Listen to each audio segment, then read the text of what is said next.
안녕하세요. 과학으로 보는 세상시 알면 알수록 신기하고 즐거운 과학 이야기와 함께 찾아왔습니다. 오늘은요, 사람이 살아가는데 없어서는 안 될 이것에 대해서 이야기해 보려고 하는데요. 두 분 혹시 짐작이 가능하실까요? 없어서는 안 된다? 혹시 공기? 물? 이런 거 아닐까요? 저도 당연히 그렇게 생각했습니다. 네, 당연히 그렇게 생각했다. 정답이 아닙니다. 단호하시네요. 너무 막연한데 힌트 한번 주시면 안 될까요? 그럴까요? 힌트 드리겠습니다. 조선왕조 실록에 이것에 대한 기록이 있습니다. 한번 들어보세요. 만약 이것만 있다면 곡식이 없어도 채소와 함께 먹으면 생명을 연장할 수 있고 죽음에 다다르지 않는다라고 기록이 돼 있습니다. 막 들으면 더 미궁 속에 빠지는 기분이라서 그냥 속 시원하게 얘기해 주세요. 그럴까요? 자, 오늘의 주제 바로 이겁니다. 이겁니다. 네. 네, 자, 작지만 소중한 존재 소금에 대해서 이야기 나눠보겠습니다.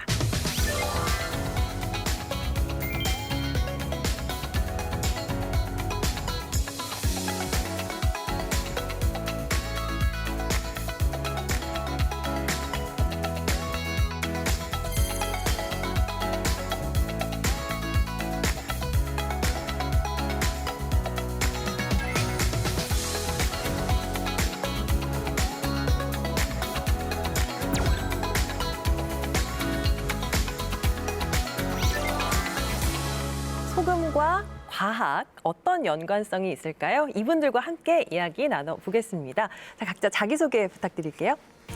네, 안녕하세요. 반갑습니다.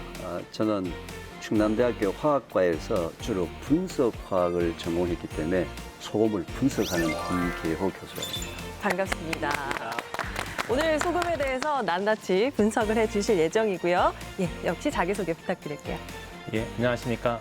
저는 사람들이 전기를 마음대로 가지고 다니면서 쓸 수 있게 만들고 싶은 과학자, 한국과학기술연구원 에너지저장연구센터에 근무하고 있는 정경윤입니다.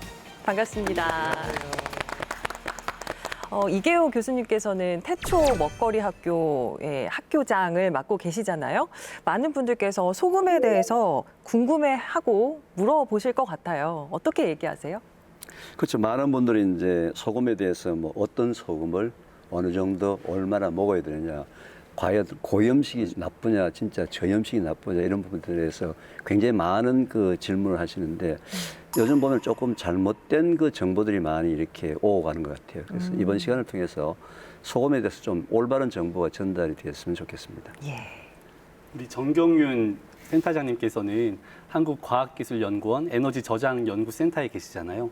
그런데 오늘의 주제가 소금이거든요. 소금과 에너지 저장이 어떤 관계가 있을까 의아해하시는 분들이 많을 것 같은데 예, 많은 분들이 조금 연관성이 떨어지지 않나 생각하실 수 있는데요. 2차 전지라고 하는 충전지라고 하는 것이 이제 사람들이 많이 알듯이 전기 에너지를 저장했다 쓰고 다시 저장하고 이걸 반복할 수 있는 전지입니다. 지금 리튬이온 전지가 잘 쓰이고 있긴 하지만 이제 경제성 측면에서 좀 더 좋은 전지를 만들기 위해서 나트륨 이온 전지라는 것을 개발을 하고 있습니다. 그런데 이 나트륨 이온 전지라는 것이 소금의 주요 성분인 나트륨을 사용을 하고 있고요. 최근에는 저희가 조금 좀 참신한 생각을 해서 실제 소금을 전극 소재로 사용할 수 있게끔 하는 그런 연구를 수행을 했습니다. 그래서 어떻게 보면 굉장히 연관이 있다라고도 할 수 있을 것 같습니다. 네. 소금을 이용한 2차 전지 정말 궁금한 게 많지만 저희가 오늘 시간이 많기 때문에 잠시 후에 또 이야기 나눠보도록 하겠고요. 옛부터 이런 얘기 하잖아요. 정말 중요한 것을 얘기할 때 빛과 소금 같은 존재다. 그래서 우리가 어린이들에게 빛과 소금같이 자라라라고 얘기를 하는데 이 소금이란 게 비록 작은 알갱이에 불과하지만 그만큼 귀한 대접을 받아왔다라고 이해를 하면 되겠죠. 그렇죠. 이제 소금을 한자로 혹시 풀어보면요. 소자가 작은 소자예요. 금자는 누구나가 다 좋아하는 골드, 금. 그러니까 작은 금이라는 단어가 있을 정도로 소금은 굉장히 귀했어요. 요즘은 너무 이제 흔해서 그렇게 되지만 혹시 소금을 영어로 뭐라 그런지 아시죠? 영어로 뭐라 그런지 아시죠? 솔트. 예, SALT라는 salt라는 단어 자체가 셀러리, 봉급, 월급이라는 단어에서 왔거든요. 이게 실제로 로마 시대 때는 군인들한테 월급을 소금으로 줬어요. 지금 월급으로 소금을 주면 어떻게 될까요? 난리 나죠. 난리 나죠. 소금 뿌리죠. 네, 그 정도로 그 당시에 소금이 귀해가지고 월급으로 줄 정도로 소금이 굉장히 귀했고요. 또 이 소금으로 인해서 동서양의 여러 가지 전쟁이라든지 굉장히 역사에 영향을 굉장히 많이 미쳤거든요. 그래서 아마 소금은 작은 것지만 굉장히 중요한 역할을 했고 인류 역사상 매우 심각한 그런 사건도 매우 많았죠. 작은 금이라고 하니까 확 와닿네요. 와닿습니다. 들으니까 역사적으로 굉장히 귀한 대접 받았는데 지금 근래에 들어서 들어보면은 소금은 건강에 나쁘다, 좀 적게 먹어야 된다라는 부정적인 인식도 있는 것 같아요. 그렇죠. 그동안 이제 우리나라 한국 사람들의 음식이 전통적으로 소금이 많이 들어가는 고염식이었어요. 찌개, 그다음에 간장, 된장, 김치가. 그러니까 이제 고염식으로 가니까 고염식보다는 좀 저염식으로 갑시다 해서 지난 10여 년 동안에 저염식을 굉장히 많이 강조를 했는데 실제로 저염식이 건강하다 해서 저염식이나 또는 무염식으로 가시는 분이 또 굉장히 많은데요. 실제로 고염식도 좋지 않고 저염식도 좋지 않고 적당량의 소금이 가장 좋다는 것도 아마 이번 시간에 좀 아셔야 될 것 같습니다. 저염식이 좋지 않다. 의외인데? 라는 분들 많으실 것 같아요. 네, 생소할 수 있을 것 같습니다. 네. 최근 들어서 소금이 이렇게 약간은 찬밥 신세가 되었지만 교수님께서 말씀하신 것처럼 오래전부터 인류와 함께 해왔었거든요. 인류가 소금을 언제부터 활용해왔는지 혹시 궁금하지 않으세요? 궁금하죠. 너무 않으세요? 궁금합니다. 진짜 궁금하신 거 맞죠? 정말 궁금합니다. 네. 배잉열의 잡학사전에서 이 이야기를 한번 시작해 보겠습니다.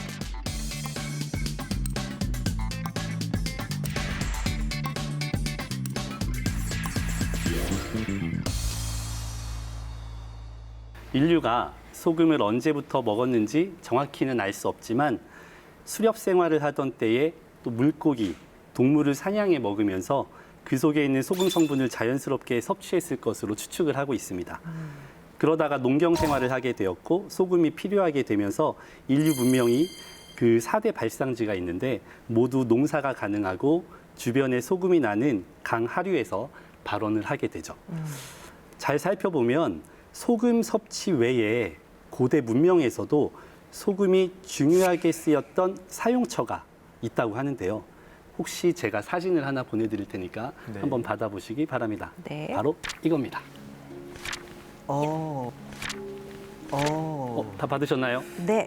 다들 사진을 보고 계실 건데 고대 파피루스입니다. 여기에는 이것을 땡땡을 만들 때 일정 기간 소금을 담가놨다가 이것을 만들었다라는 제조 기록이 남아 있습니다. 과연 무엇을 만들었을 때 소금을 사용했을까요? 우리 손지화 아나운서님 전 지금 머리가 백지장입니다. 하얘졌나요? 제가 힌트 하나를 드리겠습니다. 네. 네. 삼각형, 삼각형. 고대, 피라미드 이 정도의 힌트면 피라미드. 충분하지 않을까.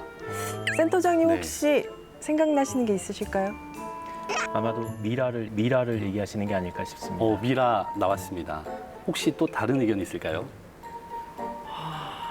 삼각형? 삼각형? 전 안에 지금 있는? 삼각김밥밖에 생각이 안 납니다. 삼각김밥. 네. 네, 삼각김밥에도 소금이 들어가죠. 그렇죠.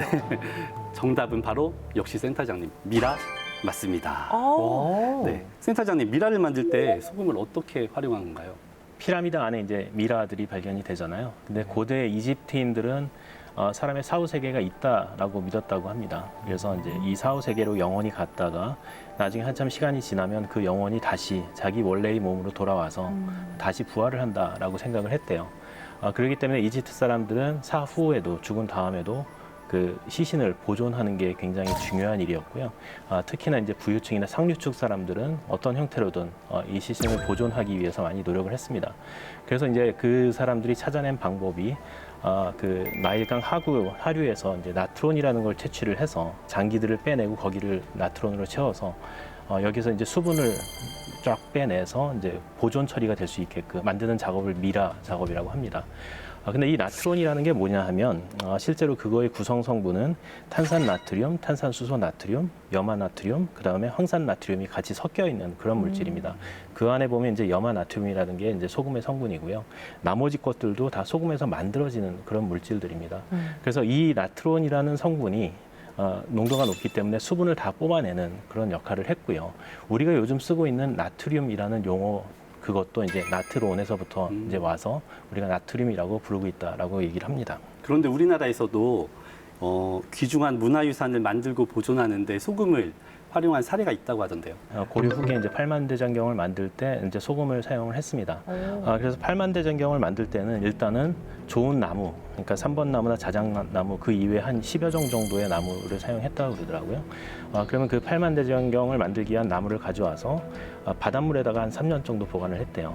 그 이후에 꺼집어내서 소금물에다 끓인 다음에 그늘진 곳에서 이제 그 자연스럽게 이제 건조를 했다라고 합니다. 그렇게 한 이유 중에 하나가 이제 그 팔만대장경은 평평해야 되잖아요. 그러니까 뒤틀림을 방지하고 오래 보관을 해도 썩거나 뭐 조미 먹지 않게 이렇게 하려고 보관을 했는데 그 원리는 그렇습니다. 이 판목이 이제 뒤틀리는 게 내부와 외부의 수분 차이 때문에 그렇거든요. 바깥쪽은 빨리 마르고 안쪽은 많이 젖어 있고 하면 이게 뒤틀리게 되는데 소금기가 표면에 코팅되게 되면 이 소금기가 물을 빨아들이는 성질이 있기 때문에 내부와 외부가 마르는 속도가 그래도 좀 비슷해집니다. 그래서 뒤틀림을 방지하는 거고요. 뭐 다들 아시다시피 이제 소금이라는 것은 천연 방부제이기 때문에 그 팔만대장경이 썩거나 하는 것을 좀 방지하는 그런 역할도 했다고 합니다. 역시 우리 조상님들 대단하십니다. 대단한 것 같습니다. 네. 그 옛날에 어떻게 소금의 기능을 이렇게 활용을 해서 우리 문화유산을 보존하고 또 만들어가는데 활용을 했는지 신기하고 또 그 지혜가 참 대단한 것 같다는 생각을 해봅니다. 두 번째 문제 또 있습니다. 자, 소금의 역사를 이야기할 때 빼놓을 수 없는 중요한 사건 하나가 있습니다. 1930년 3월 영국이 자신의 식민지의 소금 생산을 금지를 하게 되고요. 영국산 소금에 과도한 소금세를 부과합니다. 이때 폐지를 요구하면서 24일간 약 390km의 거리 행진을 펼쳤던 사람이 있습니다. 이름만 들으면 누구나 아는 그분. 과연 누구일까요? 주관식입니다. 우리 창현 씨 누구일까요? 어렵죠? 제 얄팍한 지식으로는 혹시 간디가 아닐까요? 오, 간디 나왔습니다. 네. 우리 아나운서님. 저도 간디가 간디 따라가시는 걸 선택하셨군요. 네, 따라갈게요. 네, 힌트를 드리려고 했었는데 네. 힌트는 평화의 상징이었고요. 아. 정답은 간디 맞습니다. 네. 이야, 정말 대단한 것 같습니다. 간디하면 비폭력의 상징이었고요. 이분이 소금 때문에 행진을 했다고 하는데 자세히 어떤 내용으로 행진을 하셨나요, 교수님? 그럼 이제 인도를 영국이 식민지 지배를 했잖아요. 그러다가 이제 영국의 소금을 수입해서 먹어라라고 이제 인도 사람들한테 요구를 하니까 이제 간디가 아니다, 우리나라에서도 소금을 만들 수가 있는데 해서 처음에는 아주 소수 인원이에요. 약 79명의 사람들을 데리고 단디 해변이라는 바닷가로 가서 우리가 소금을 직접 만들겠다. 거의 24일을 걸어갔어요. 마지막 때는 이제 그 해변에 닿았을 때는 다다랐을 때는 거의 수천 명의 사람들이 소위 비폭력으로 거기까지 와서 그 단디 해변에서 소금을 만들기 시작했습니다. 우리도 만들 수가 있다. 그래서 뭐 주전자에 끓여가지고 소금을 만들기도 하고 또 바닷가에 붙어 있는 소금을 이렇게 캐기도 하고 해서 그게 이제 시작이 되어서 결국 간디가 비폭력 이 어떤 운동의 창시자가 되었고요. 프랑스 대혁명도 마찬가지로 소금세를 이렇게 매기는 바람에 데모를 해서 프랑스 대혁명이 났고요. 중국에도 만리장성이 있죠. 네. 그 만리장성을 쌓을 때 돈이 어디서 나왔을까요? 그래서 전부 다 소금세를 받아가지고 이렇게 만리장성을 만들 정도로 했던 이 소금은 전 세계 역사에 상당히 참 많은 영향을 미쳤죠. 이렇듯 소금이 중요하고 또 귀한 물질이었지만 소금값이 폭락하게 된 시점은 국가나 지역마다 다르지만 보통은 냉장고의 개발 그리고 도입 시기와 겹친다고 합니다. 이때부터 염장식품을 잘 안 먹게 되었기 때문인데요. 이상 소금의 역사를 거슬러 올라가 본 배익렬의 잡학사전이었습니다. 네. 네, 소금의 아주 흥미로운 역사에 대해서 알아봤는데요. 정말 말씀하셨잖아요. 우리한테는 지금 흔하지만 소금이 또 달리 보이는 그런 시간이 됐던 것 같습니다. 우리 과학으로 보는 세상 C의 빛과 소금 같은 우리 두 분에게 네, 소금은 어떤 존재일까요? 혹시 이런 말 못 들어보셨나요? 요식업계에 백종원이 있다면 이 과학으로 보는 세상 C에는 배익렬이 있다. 못 이름이 들어봤습니다. 들어가는데. 못 들어봤습니다. 못 들어봤습니까? 못 들은 걸로. 들어보셨죠? 못 들은 걸로. 못 들어봤나요? 네, 처음 들었습니다. 제가 요리에 좀 자신이 있거든요. 자부심을 가지고 있는데 비결 중 하나가 소금으로 맛을 좀 잘 볼 수 있다가 비결입니다. 그래서 제가 오늘 이 자리에 네. 제가 흔히 요즘에 애용하고 있는 소금을 하나 가져왔습니다. 직접요? 그래서 일부러 깨끗이 하지도 않고 오늘 아침까지 사용하던 소금 글라인더를 이렇게 가져왔습니다. 이 안에는 제가 말씀으로 드리지 못할 저만의 소금이 담겨 있고 색깔이 있어요. 색깔이 있죠. 핑크색이에요. 네. 맞아요. 핑크색이고 히말라야 네 핑크 솔트라고 오. 하는 그런 소금이 있는데 이 소금이 지금은 입자가 이렇게 굵은데요. 네. 제가 과학으로 보는 세상이기 때문에 과학적으로 이걸 분해해서 한번 내려보겠습니다. 그래서 버튼을 누르면요, 네 이렇게 소금이 와. 나오게 되고 한번 맛을 봐야 되는데, 네 한번 맛을 네, 맛이 어떤가요? 짭니다. 짜죠. 네. 정확합니다. 네. 맛이 어떤가요? 저도 한번 네. 먹어볼까요? 소금 짜죠. 맞습니다. 제가 고른 소금은 쓴맛이 약간 덜한 소금을 한번 골라봤는데 이렇게 소금을 활용하면서 저는 요리를 하고 있습니다. 소부심이 있는 거죠. 예. 네. 아유, 뭐 약간 자세히만 봤을 때는 뭐 셰프신 것 같습니다. 네. 우리 창현 씨 같은 경우는 소금과는 별로 연관이 없어 보이는데 어때요? 아무래도 저는 배 교수님하고 다르게 자취생이다 보니까 직접 요리를 하진 않아요. 그래서 저는 소금이랑 친하진 않는데 그거는 집에서일 때 얘기고요. 저에게 소금은 이제 하루의 시작과도 같습니다. 제가 이제 연구실에 출근을 하면요. 소금물과 뗄래야 뗄 수 없는 관계가 되는데요. 저희 연구실이 이제 수전해를 통해서 그린 수소를 생산하는 그런 연구를 진행하고 있단 말이에요. 네. 그럼 이제 여러 가지 전국 물질들을 테스트해봐야 되는데 이 전국 물질들을 마치 신선한 채소 마냥 건강하게 보관을 해야 되거든요. 그 보관할 때 보관액으로 소금물을 사용합니다. 그래서 저 같은 경우는 이제 실험실 막내다 보니까 매일 아침에 가서 오늘 하루 쓸 전극들을 이렇게 나열해 놓고 직접 소금물을 만들어서 일정 농도를 유지하면서 소금물을 다 이제 갈아주는 역할을 하고 있습니다. 하루의 그래서 정말- 시작을 소금물 만드는 걸로 네, 매일 맞습니다. 네. 귀찮지 않아요? 처음에는 이거 너무 귀찮은데 했었는데 이렇게 신선하게 유지해줘야 또 결과도 잘 나오고 데이터도 하기 때문에 지금은 든든합니다. 창현 씨의 실험실에서도 소금은 없어서는 안 되는 아주 필수적인 존재였네요. 정경윤 센터장님, 궁금한 게요. 과학자들이 실험을 할 때 이렇게 소금을 자주 사용하나요? 많이? 예, 소금을 사용하는 경우가 종종 있습니다. 예를 들어서 이제 저희가 지금 창현 씨도 얘기를 해줬지만 수소 생산을 할 때 그 전기분해를 해야 되는데 그때 이제 용매로도 사용을 하고요. 그 이외에도 우리가 염소를 만들어야 될 때가 있어요. CL2라고 해서 이제 염소를 만들어야 될 때가 있는데 그때도 이제 소금물을 이용해서 만듭니다. 그다음에 실험을 할 때 보면은 이제 뭐 대형 냉장고를 사용하는 경우가 있는데 거기서 이제 냉매 같은 거는 프레온을 쓰지만 우리가 그 대형 냉장고 같은 경우에는 그 열을 전달해야 되는 경우가 있거든요. 그 열 전달의 매개체로서 이제 소금물을 사용하기도 하고요. 네, 이렇게 주방에서 또 실험실에서 그 외에도 일상 곳곳에서 다양하게 소금이 사용되고 있는데요. 그러면 소금이 인체에 어떻게 작용을 하고 어디에서 어떤 역할을 하는지 한번 본격적으로 알아볼까요? 잠깐 그 전에 소금에 대한 기본 상식에 대해서 한번 이야기해보면 좋을 것 같습니다. 네. 지금 이 돋보기에 불이 들어왔는데요. 일상 속 작은 호기심을 해결하는 박창현의 호기심 돋보기. 오늘은 소금과 관련된 상식에 대해서 알아보도록 하겠습니다.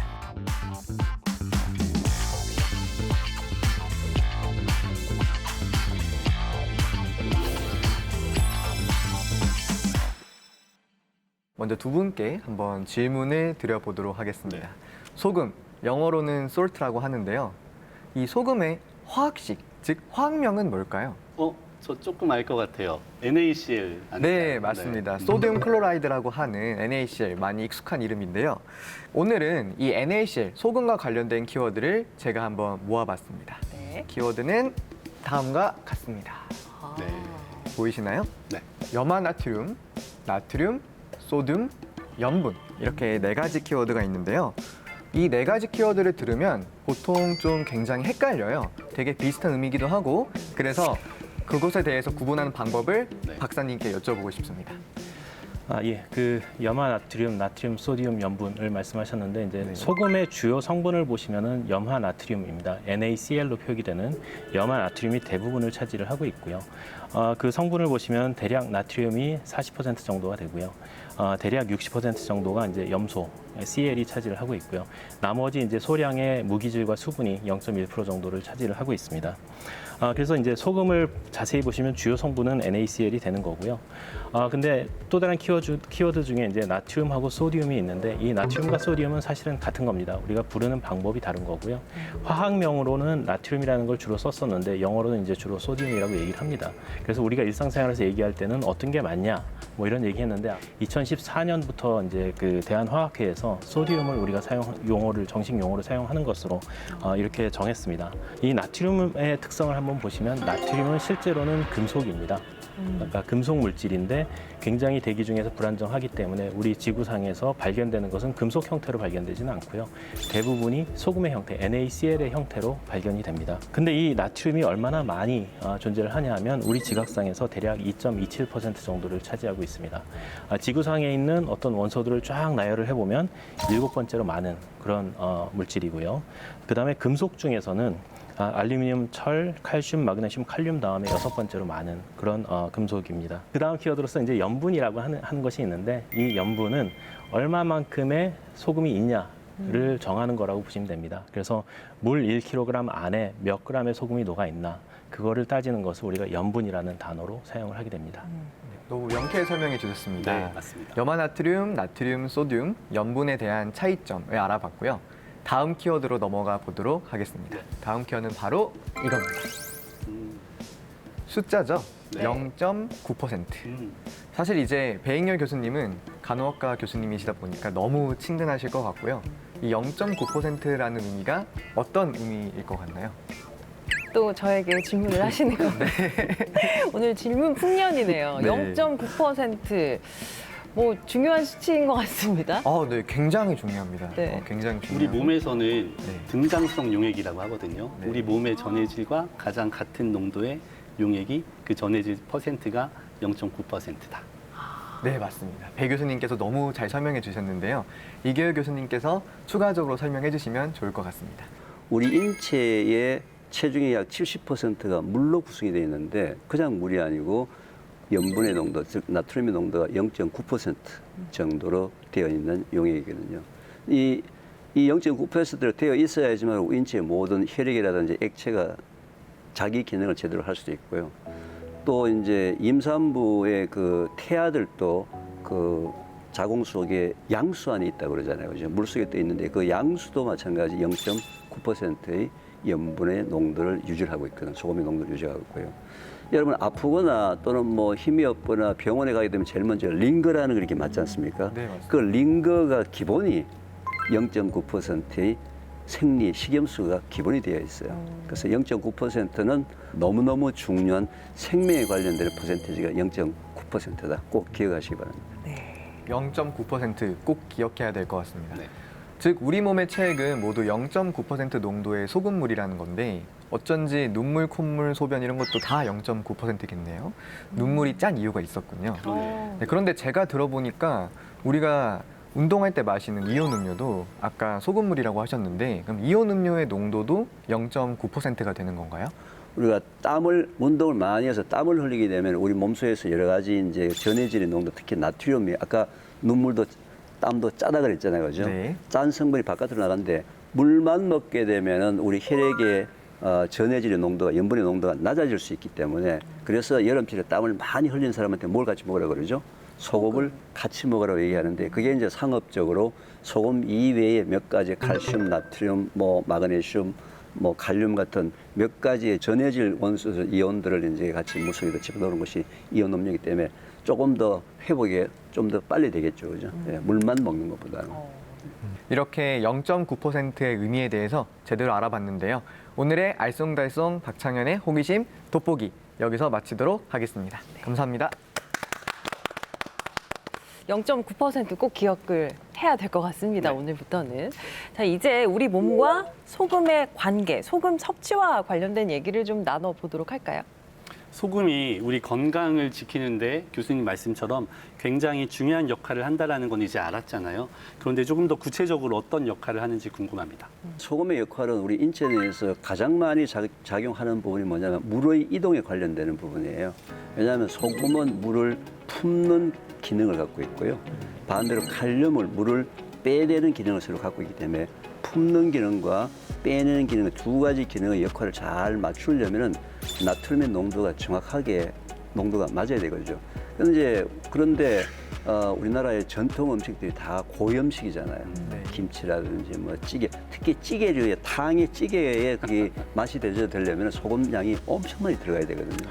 알게 모르게 우리가 찌개를 많이 먹는 바람에 소금의 양이 많이 들어오게 되면 아까 제가 말씀드렸다시피 소금의 나트륨의 성분이 물을 머금는 역할을 하기 때문에 인체 내에서 물이 머무는 그 양이 많아지기 때문에 혈관이라든지 혈압이라든지 여러 가지 부분에 이제 문제가 생기기 시작해서 고염식을 하지 말자라고 이제 얘기가 된 거죠.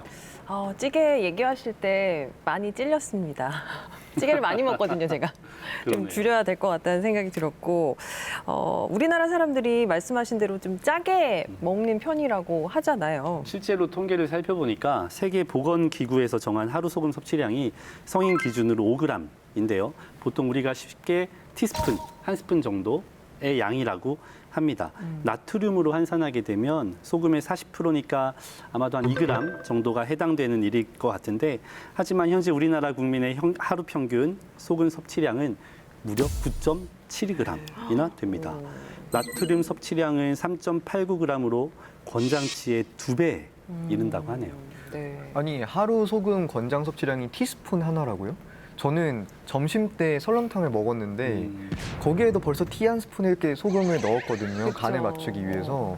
저처럼 먹는 분들이 굉장히 많을 것 같은데 이러면은 그냥 하루 만에 넘겨버리겠는데요. 그러니까요. 실제로 사람들이 하루에 자기가 소금을 얼마 먹었는지를 알 수 있는 방법은 참 어려워요. 왜냐하면 나트륨이 꼭 소금을 통해서만 들어오는 것이 아니고 여러분 즐겨 먹는 빵에도 나트륨이 있고요. 맞아요, 맞아요. 모든 과일과 모든 채소, 모든 음식엔 NaCl이 아니라서 그렇지 나트륨 Na라는 형태로 많이 들어가 있어요.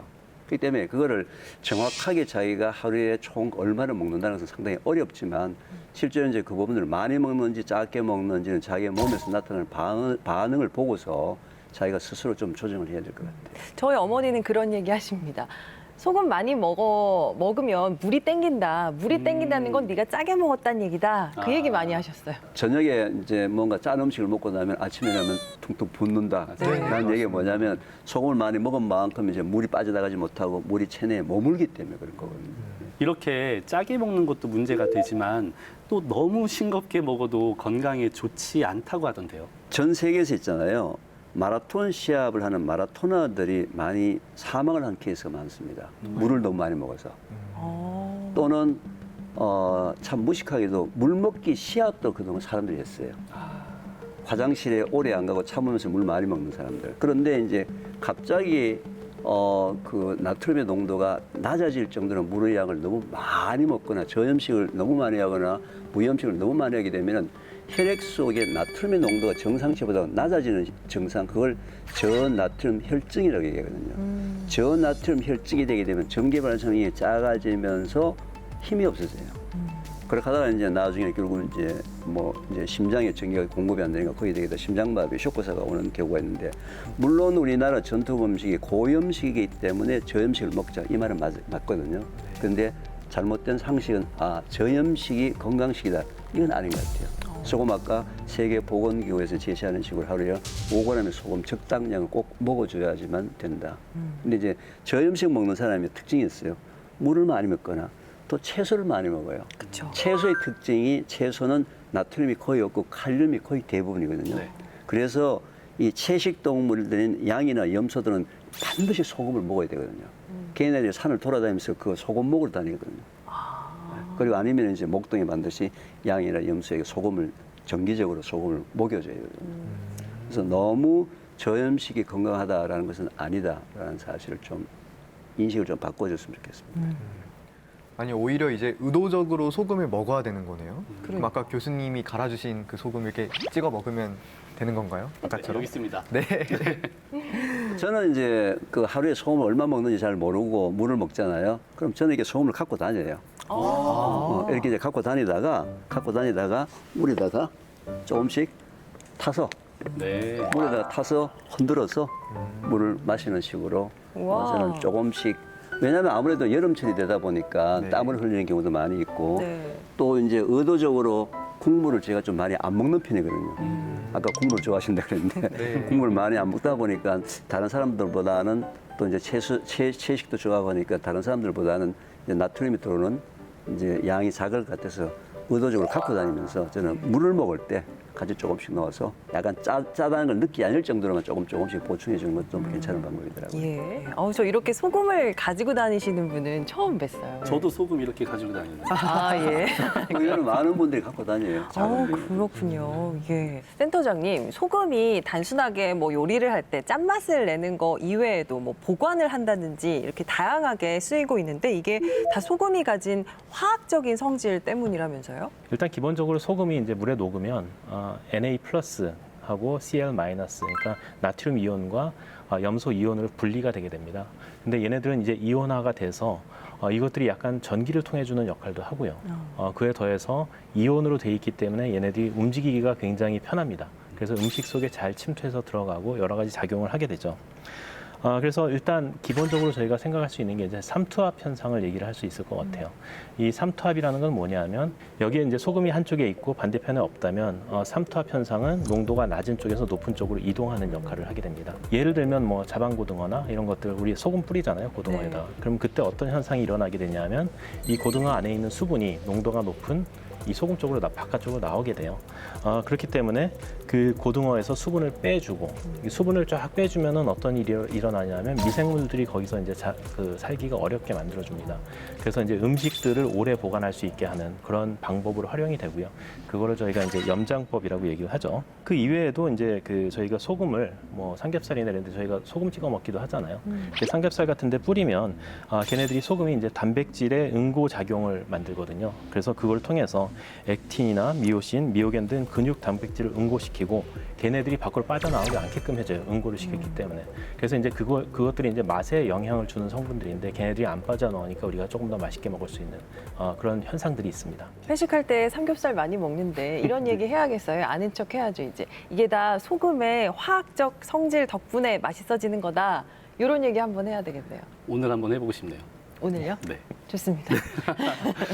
말씀 들어보니까 소금이 정말 열일을 하고 있는 것 같습니다. 그런데 요리에 있어서 이렇게 만능 제주꾼 역할을 하는 소금이 산업계에서도 특별한 재료로 또 활용될 수 있지 않을까 이런 생각을 해보는데 어떻게 활용이 되고 있나요?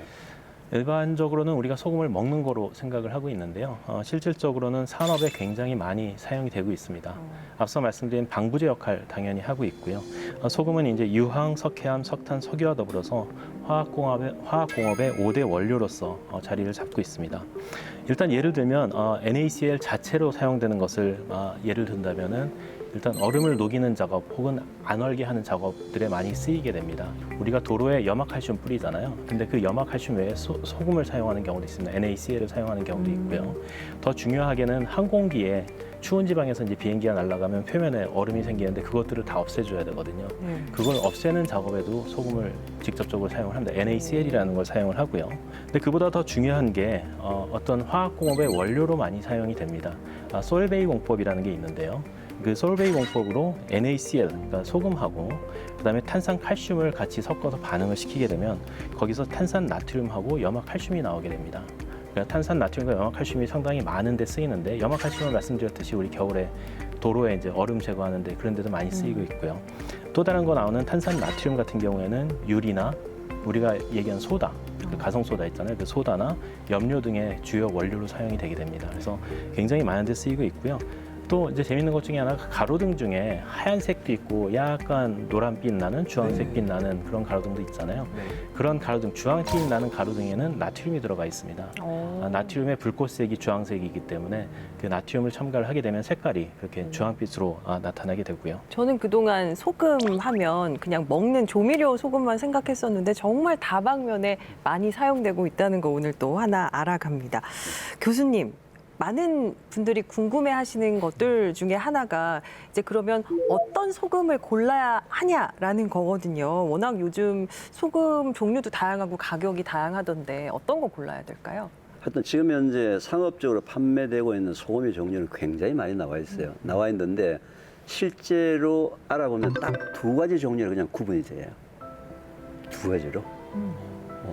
한 가지는 이제 바다에서 그 물을 증발시켜서 만든 천일염. 그다음에 옛날에는 거기가 바다였는데 지금은 산이나 들이된 쪽에서 암염, 돌소금 두 가지 종류의 소금이 지금 현재는 이제 식용으로서는 가장 많이 사용되고 있는 거죠. 그러면 이거를 저희가 강연으로 한번 부탁을 드려볼게요. 재미있는 이야기가 많이 나올 것 같습니다. 네. 네. 틈새 강연 부탁드릴게요. 우리나라에서는 주로 이제 소금을 어떻게 만들어서 먹었냐면요. 자염이라고 합니다. 자염. 자염이라 해서 바닷가에 있는 소금물을 들고 와서 그 바닷가 인근에 있는 모래사장 해변가에서 나무 장작불을 떼어가지고 물을 말려서 이제 사단물을 말려 수분을 증발시켜서 만든 소금인데 굉장히 비싸겠죠. 그죠? 굉장히 비쌌단 말이죠. 비쌌기 때문에 이게 그렇게 많이 활용을 못하고 있다가 우리나라에서는 주로 이제 서해안 쪽에 신안이나 이런 쪽에서 그동안에 천일염을 제조를 했는데 그 당시에 초창기에는 천일염이 공업용이었어요. 왜냐하면 주로 이제 아까 얘기했던 대로 눈이 오거나 했을 때 염화칼슘 대신에 뿌린다든지 또는 이제 산업적으로 염소기체를 발생한다든지 여러 가지 용도에 사용하기 위해서 이제 사용했는데 이제 서해안 쪽은 아무래도 이 뻘이 많기 때문에 식용을 할 때는 과거에는 우리가 어디에만 주로 많이 사용했냐면 김장할 때, 배추 절일 때 굵은 소금, 네. 그죠? 굵은 소금을 주로 천일염에 사용했었어요. 그렇게 하다가 이제 물이 가급적 서해보다 동해가 깨끗하니까 동해안의 물을 바닷물을 끌어 들어와 가지고 전기 분해적으로 분해를 시켜서 다른 중금속이나 미네랄들을 좀 제거하고서 만든 소금이 우리가 이제 정제염, 소위 이제 꽃소금이라고 얘기하는 그거 가지고 계속 우리가 이제 그동안에 소금을 먹었는데 프랑스의 게랑드라는 데서 게랑드 소금이라는 것이 전 세계적으로 이제 이 슬로우 푸드 또는 유기농이라는 이 유행이 번지면서 프랑스의 게랑드라는 소금이 갑자기 인기를 얻기 시작했습니다. 근데 그 게랑드 소금이 이 황토 바닥에서 만든 그냥 우리가 흔히 지금 얘기하는 토판염이라고 얘기해서 바닥이 흙 상태에서 말린 우리 서해안에서 만든 천일염하고 같은 거예요. 근데 그 게랑드 소금은 여러분 지금도 이제 가서 사 먹을 수가 있는데 보면 너무 지저분해요. 흙이 너무 많아요. 벌써 눈에 보여요, 흙이. 예. 근데 이제 흙이 포함되어 있으니까 우리가 분석을 해보게 되면 어때요? 미네랄의 농도가 더 높게 나오겠죠. 당연히 흙이 있으니까, 그죠?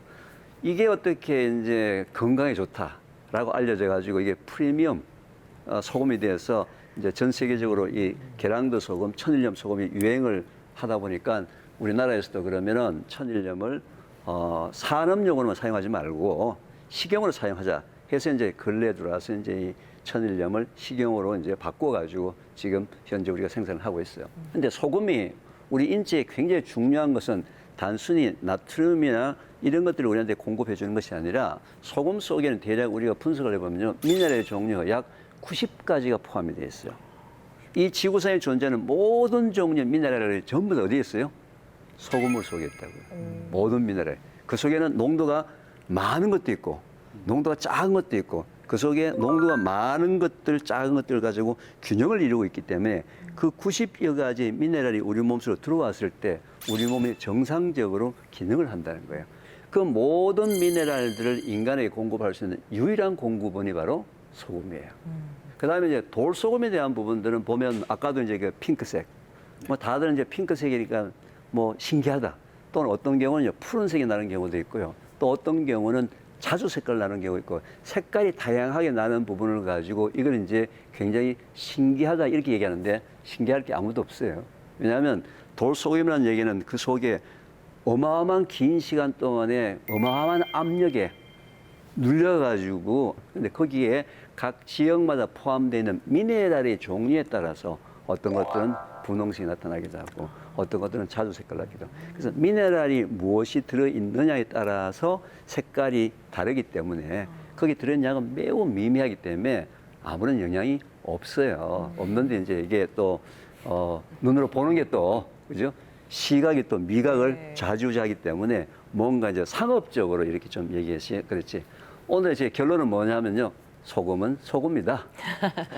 소금은 소금이다. 네. 어느 소금이든지 간에 굉장히 생명의 기원에 관련되는 소금이기 때문에 그 소금을 먹자. 근데 이제 저는 개인적으로 천일염을 먹을 때 한 가지 힌트가 있습니다. 천일염이나 계량도 소금이나 비싼 소금들은 거기에 뭐가 많아요? 흙 종류, 잔사가 많이 있어요. 그래서 물에다가 이렇게 녹여보면 밑에 뭐가 시커멓게 가라앉아요. 그 정도로 지금 가라앉거든요, 실제로. 그래서 천일염을 먹을 때는 대개 소금의 포화도가 약 30 좀 넘는데 100g의 물에다가 약 10에서 한 20g 사이의 소금을 넣어서 녹여가지고 녹이게 되면 금방 잔사가 가라앉겠죠.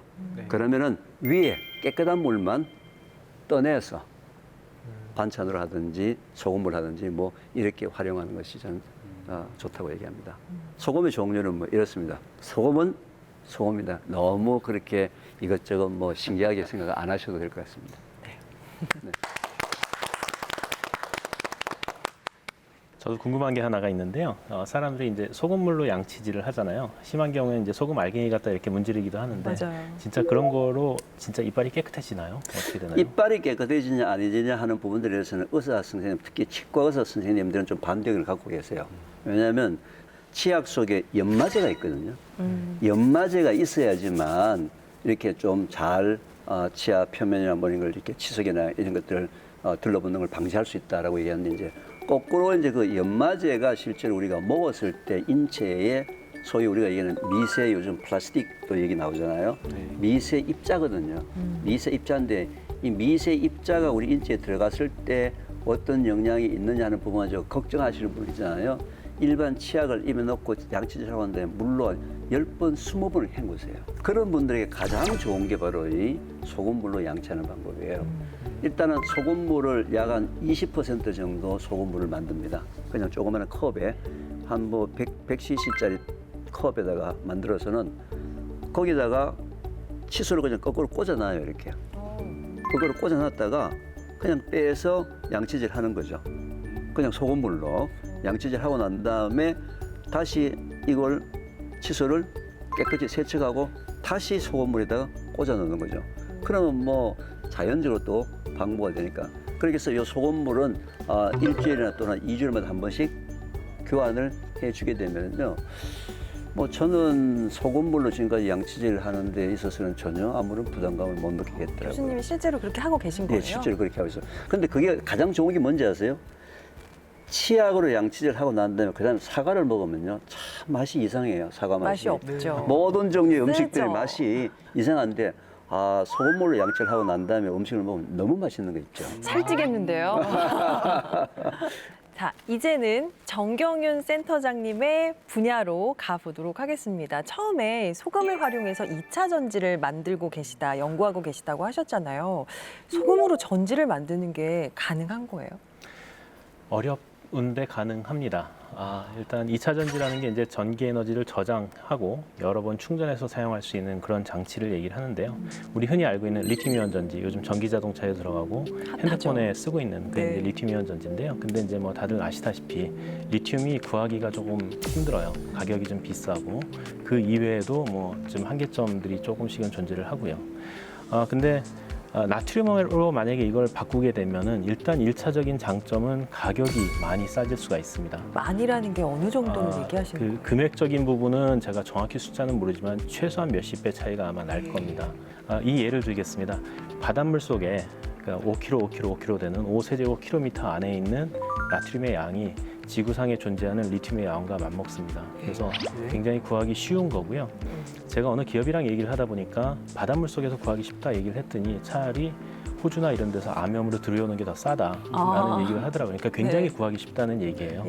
그래서 그렇게 되면 지금 2차 전지 시장의 환경을 보시면 과거에 핸드폰에만 쓸 때는 크게 문제가 없었는데 이게 자동차로 들어가니까 배터리 사용량이 갑자기 엄청나게 늘어나고 있거든요. 그렇게 하다 보니까 이제 리튬의 수급에 문제가 생기고 거기 같이 들어간 다른 금속들의 수급도 문제가 생깁니다. 그래서 가격이 올라가는 건 둘째치고 기업들이 그 원료를 구하기를 힘들어해요. 근데 이거를 만약에 이제 나트륨이온 전지로 좀 바꿔주면 그러면은 나트륨은 어디서든 구할 수 있으니까 안 되면 주방에서 가져오면 되니까요. 그래서 그런 식으로 이제 배터리를 만들 수가 있습니다. 그래서 아마도 나중에는 나트륨이온 전지가 리튬이온 전지 시장을 완전히 대체하는 그런 걸 기대하는 건 아니고요. 리튬이온은 리튬이온의 특성이 있어서 성능이 우수한데 필요한데 쓰일 겁니다. 하지만 우리가 이제 대용량 에너지 저장 장치든가 이런데 나트륨이온 전지를 좀 쓰고 우리가 여러 개의 시스템을 가지고 같이 병행해서 쓴다면 우리 입장에서 굉장히 유리한 부분이 많이 존재할 겁니다. 네. 사실 이제 나트륨 이온 전지 같은 경우는 저 같은 경우에 이제 고등학교 때 R&E 연구를 통해서 공부했던 분야기도 하고 제가 굉장히 관심 많이 가지고 있었거든요. 근데 이제 항상 그때부터 공부했지만 들어오던 소리가 나트륨 이온 전지가 항상 뭔가 상용화되기에는 좀 먼 느낌을 받았었거든요. 굉장히 핫하고 연구가 잘 되는 분야지만. 그래서 지금 원천 기술 개발까지 진행이 된 건가요, 혹시? 나트륨이온 전지는 그 연구의 역사가 어떻게 보면 굉장히 깁니다. 리튬이온 전지가 처음 개발될 때 그때 이제 차지 캐리어, 전화 전달체로 이제 리튬만 고려됐던 게 아니고 리튬하고 나트륨하고 포타슘이라고 하죠. 칼륨까지 같이 고려가 됐었습니다. 근데 나트륨이온이 리튬이온 대비 이온 반경이 대략 한 1.5배 커요. 그래서 그 안에서 이온이 움직이는 게 좀 어렵습니다. 그리고 리튬과 나트륨을 비교했더니 전기화학적으로 그러니까 에너지 밀도나 전압 이런 거를 비교를 해보면 리튬이온이 더 우수해요. 그래서 리튬이온이 먼저 상용화가 됐고 그러다 보니까 나트륨이온 전지는 좀 개발이 좀 뒤처진 건 사실입니다. 근데 최근 몇 년 사이에 굉장히 많은 연구가 이루어졌고요.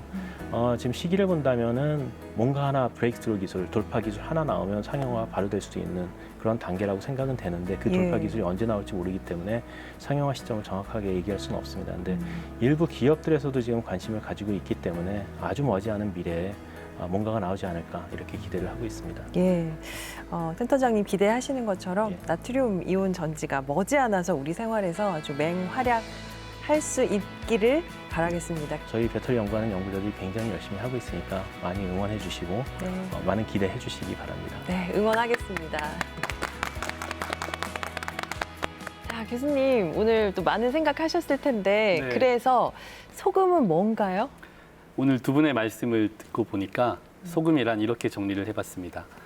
산과 바다에서 주는 보석이다 라고 정리를 해보고 싶습니다. 예. 생각해보니까 우리의 건강에도 꼭 필요한 것 같고 요리에도 그래야 우리가 맛있는 것도 먹고요. 또 산업에도 정말 필요한 것 같아서 자연에서 주는 선물과 같은 보석인 것 같습니다. 역사를 바꾼 가장 중요한 물질 중에 하나로 소금을 빼놓을 수 없을 텐데요. 오늘 함께 이야기 나누다 보니까 소금이 과거는 물론이고 현재와 미래에도 새로운 문명을 이끌 동력이 될 것은 틀림없는 사실인 것 같습니다. 앞으로 소금을 좀 더 귀하게 여겨야겠다는 생각이 드네요. 저희가 준비한 시간 여기까지입니다. 다음 시간에 더 즐겁고 유쾌한 이야기 들고 찾아오겠습니다.